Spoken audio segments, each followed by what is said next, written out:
It's pretty interesting when you think about certain leaders or some companies, even movements. How do they manage to inspire such incredible loyalty? Yeah, it goes way beyond just, the products or what they do. It's like they tap into something deeper. Exactly. And that's really what the book we're looking at today gets into, Start With Why, by Simon Sinek. Right. It tackles that very question. So our aim in this conversation is to unpack that core idea from the book, really get at the difference between, say, manipulating behavior versus genuinely inspiring action. That's the crux of it. And Sinek uses this model he calls the golden circle. Picture 3 concentric circles. Okay. On the outside, you've got the what. This is, it's everything concrete. What products you sell, the service you offer, your job function. Right, but tangible stuff. Yeah. And then inside that. Inside that is the hey OW. This is your process, maybe your unique selling proposition, how you do things differently. Makes sense. But the very center, the core, that's the WHY. And this isn't profit, that's just a result. The WHY is your purpose, your cause, your core belief. Why does your company even exist beyond making money? Or why do you get out of bed in the morning? Precisely. And Sinek's big point is that most companies, most people even, communicate from the outside in. They start with what they do. Yeah, we make great computers. Then maybe how they're different, they have this feature. It's logical, but... But it doesn't really grab you emotionally, does it? Not usually. Because the truly inspiring leaders and organizations, they flip it.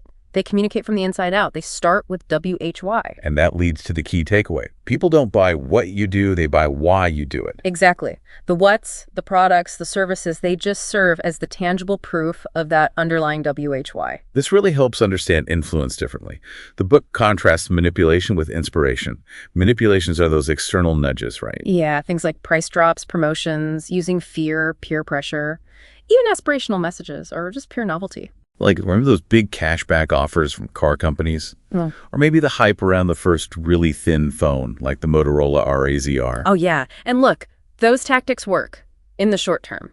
They can drive sales. But they don't build loyalty. It's transactional. Customers learn to wait for the next deal, and it gets expensive. Totally. You're just sort of training people to respond to the manipulation, not to believe in you. Whereas inspiration, that comes from clearly communicating your WHY. Sharing that purpose. And when that WHY resonates with someone else's beliefs, it clicks. It motivates them from the inside. And that is where real loyalty comes from. People who are inspired are willing to, pay more sometimes or put up with inconvenience. Because they feel connected to something bigger, something they believe in. The book gives some great examples. Think about the Wright brothers versus Samuel Langley. Both wanted to fly. Right. Langley had the funding, the experts, the press, all the apparent advantages. The Watts and HOWs looked solid. But his WHY, it seems it was mostly fame and fortune, external stuff. The Wright brothers, though, they had hardly any money, working in a bicycle shop. But they had this powerful WHY. An absolute belief that flight would change the world. And they attracted people who shared that belief, who worked with passion, not just for the paycheck. So when Langley failed, he just quit. His external goal wasn't met. The Wrights kept going through failure after failure because their WHY drove them. It's a powerful contrast. Then you have Apple. For ages, competitors focused on specs, features the watts. Faster chips, more megabytes. Yeah. But Apple always led with its WHY. Challenge the status quo, empower individuals, think different. That message attracted people who identified with it. Buying Apple wasn't just buying a computer. It was aligning with a belief. Dell, Creative, others made good products. But without that clear, resonant WHY, they just didn't inspire the same fierce loyalty. It didn't feel the same to people. And maybe the ultimate example is Martin Luther King Jr. He absolutely knew what legislative changes were needed. Of course. But he didn't lead with a policy paper. He led with his WHY, his dream, his profound belief in equality. People didn't march on Washington for bullet points. They came because they shared his belief.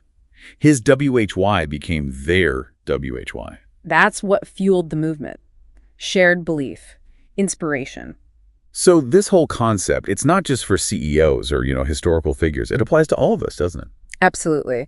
Understanding this difference between manipulation and inspiration is really vital for you, for everyone listening. Think about your own choices, your job, your relationships, even just everyday decisions.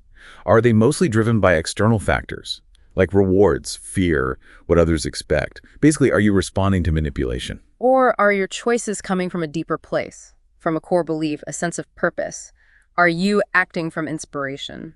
The book really argues that starting with WHY, acting from that inspired place, is the route to more fulfillment and stronger connection. It leads to trust and ultimately a greater sense of impact. So maybe just consider that. What's driving your choices? And what difference could starting with WHY make in your own life? Something to think about. Definitely something to reflect on.